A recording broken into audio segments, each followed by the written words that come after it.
اعوذ باللہ من الشیطان الرجیم بسم اللہ الرحمن الرحیم۔ سابقہ امت مسلمہ بنی اسرائیل، ان کے ساتھ خطاب کا سلسلہ سورہ بقرہ میں 5ویں رکوع سے شروع ہوا اور 15ویں رکوع کے آغاز تک چلے گا۔ یہ 10 رکوع ہے۔ عرض کر چکا ہوں بار بار، اور اس کو میں چاہتا ہوں آپ اچھی طرح ذہن نشین کر لیں کہ اس میں سے پہلا رکوع جو ہے وہ دعوت کا ہے، وہ بہت فیصلہ کن ہے۔ یہی وجہ ہے کہ دیکھیے اس رکوع کا آغاز ہوا یا بنی اسرائیل اذکروا نعمتی التی انعمت علیکم واوفوا بعہدی اوف بعہدکم وایای فارہبون، اور خود بخود ظاہر ہو رہا ہے اسلوب کلام سے کہ اگلے رکوع سے بات کا رنگ بدل گیا ہے۔ یا بنی اسرائیل اذکروا نعمتی التی انعمت علیکم وانی فضلتکم علی العالمین واتقوا یوما لا تجزی نفس عن نفس شیئا ولا يقبل منها شفاعة ولا يؤخذ منها عدل ولا هم ينصرون۔ یہ تہدید کا انداز ہے، دھمکی کا انداز ہے۔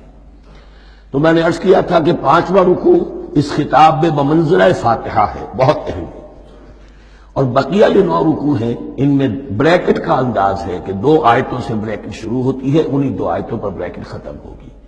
یہ ملامت کا خطاب ہے، اور ان کے خلاف ایک مفصل فرد قرارداد جرم جو ہے وارد کی گئی ہے، جس کے نتیجے میں وہ اس منصب سے معزول کر دیے گئے جس پر 2000 برس سے فائز تھے، اور ان کی جگہ پر اب امت محمد، نئی امت مسلمہ علی صاحب الصلاۃ والسلام، اب اس کا نصب، اس کی انسٹالیشن، اور اس کی انسٹالیشن سیریمنی کے طور پر تحویل قبلہ کا معاملہ۔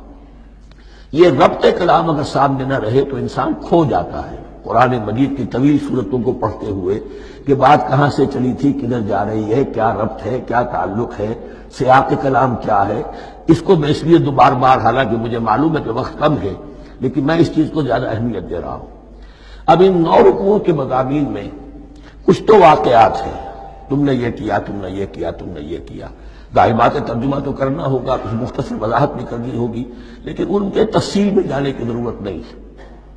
لیکن آپ نے دیکھا کہ کچھ واقعات کے بعد پھر کچھ ایسے یونیورسل ٹروتھس بیان ہوئے ہیں، ایسے عظیم حقائق کہ جو ابدی حقائق ہیں، ان کا کسی وقت سے، کسی قوم سے، کسی خاص گروہ سے تعلق نہیں، وہ تو اصول ہیں، سنت اللہ ہم انہیں کہہ سکتے ہیں۔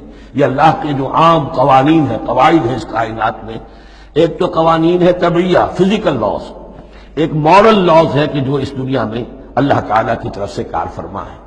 تو جہاں وہ مورل لاز آتے ہیں جنہیں آپ کہا کرتے تھے جب بچپن میں کہانی پڑھی اور کہانی کے بعد لکھا اس کا مورل لیسن کیا ہے، اس کہانی سے سبق کیا حاصل ہوا، تو تھوڑے تھوڑے وقفے کے بعد وہ آیات آتی ہیں کہ جو اس گویا کہ اس سلسلہ کلام کے اندر یہ انتہائی اہمیت کی حامل ہے، اس لیے کہ وہ یونیورسل اہمیت کی حامل ہیں، اور ان میں در حقیقت ایک رہنمائی پوشیدہ ہے موجودہ امت مسلمہ کے لیے۔ مثلا جتنا حصہ ہم اب تک پڑھ چکے ہیں ان میں سے پہلے تو وہ آیت یاد کیجئے وَضُرِبَتْ عَلَيْهِمُ الذِّلَّةُ وَالْمَسْكَنَةُ وَبَاءُوا بِغَضَبٍ مِّنَ اللَّهِ۔ معلوم ہوا کہ ایسا ہو سکتا ہے کہ ایک امت مسلمان ہو، اس پر اللہ کے بڑے فضل ہوئے ہوں، بڑا اکرام ہوا ہو، بہت انعام ہوا ہو، پھر وہ اپنی بے عملی یا بد عملی کے باعث اللہ تعالیٰ کے غضب کی مستحق ہو جائے اور ذلت اور مسکنت اس پر تھوپ دی جائے۔ یہ ایک یونیورسل ٹروتھ وہاں سے نکل آیا کہ ہمیں سوچنا ہوگا، یہ ایک لمحہ فکریہ ہے امت مسلمہ کیا کہ کیا ہم تو کہیں آج اس پوزیشن میں نہیں ہیں۔ حدیث میں آپ کو سنا چکا ہوں لَيَأْتِيَنَّ عَلَىٰ أُمَّتِي مَا أَتَىٰ عَلَىٰ بَنِي إِسْرَائِيلَ حَسْبَ النَّعْلِ بِالنَّعْلِ۔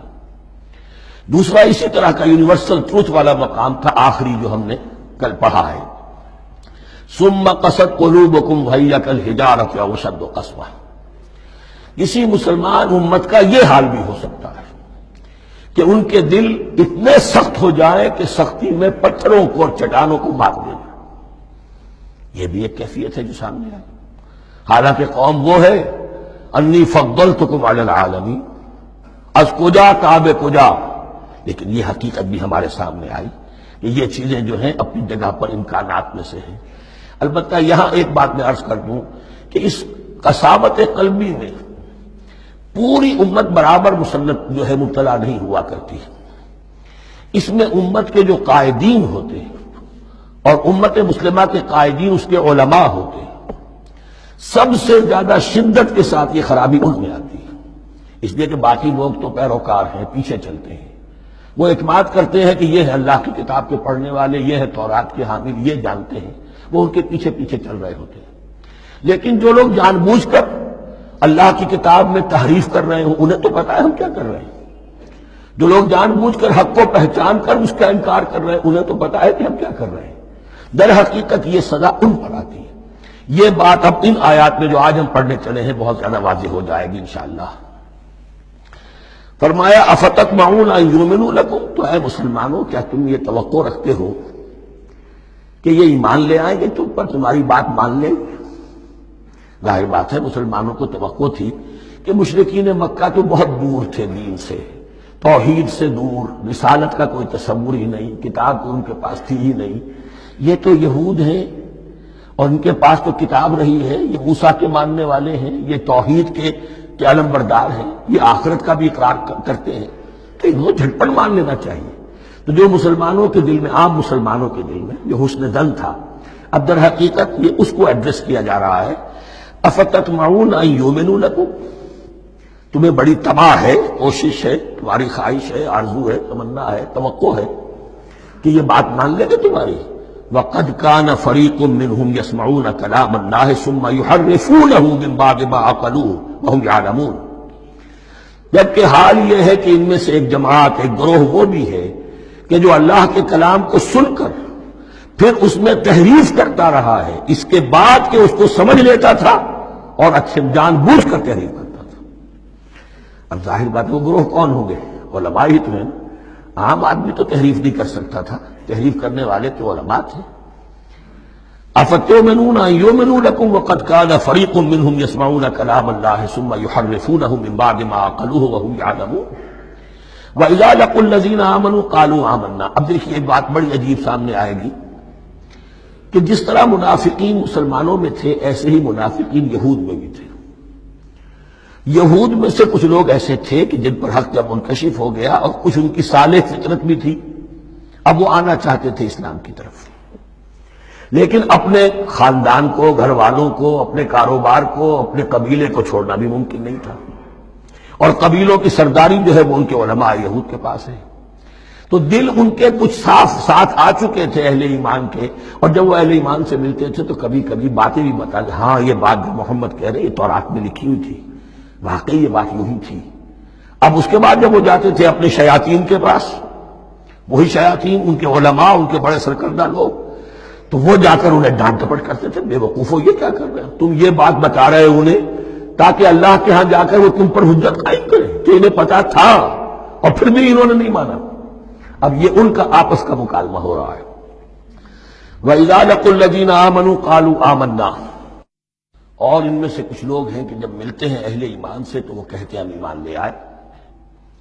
وَإِذَا خَلَا بَعْضُهُمْ إِلَىٰ بَعْضٍ، اور جب وہ خلوت میں ہوتے ہیں ایک دوسرے کے ساتھ، قالوا وہ کہتے ہیں اتحدثونہم، کیا تم بتا رہے ہو ان کو، بما فتح اللہ علیکم، وہ باتیں جو اللہ نے کھولی ہے تم پر، لیحاجوکم بہ عند ربکم، کہ وہ تم پر حجت قائم کرے تمہارے رب کے پاس، کہ اللہ اس نے مانا تھا کہ ہاں تورات میں یہ ہے، تو تم ذرا عقل سے کام لو، یہ حقیقتیں جو تورات کے ذریعے سے ہمیں معلوم ہے مسلمانوں کو مت بتاؤ۔ اس پر اللہ کا تبصرہ کیا ہے؟ افلا تعقلون، یہ تو ابھی انہی کا قول ختم ہوا کہ کیا تم عقل نہیں ہے کہ تم ایسا بے وقوفی کا کام کر رہے ہو؟ اولا یعلمون، یہ تبصرہ اللہ کا، تو کیا یہ لوگ نہیں جانتے ان اللہ یعلم ما یسرون وما یعلنون، کہ اللہ تو جانتا ہے وہ سب کچھ بھی جو وہ چھپاتے ہیں اور وہ سب کچھ بھی جسے وہ ظاہر کرتے ہیں۔ تو چاہے یہ باتیں مسلمانوں کو بتاؤ نہ بتاؤ، اللہ کی طرف سے تو محاسبہ ہو ہی جانا ہے، لہذا یہ بھی ان کی ناسمجھی کی دلیل ہے۔ صدق اللہ العظیم۔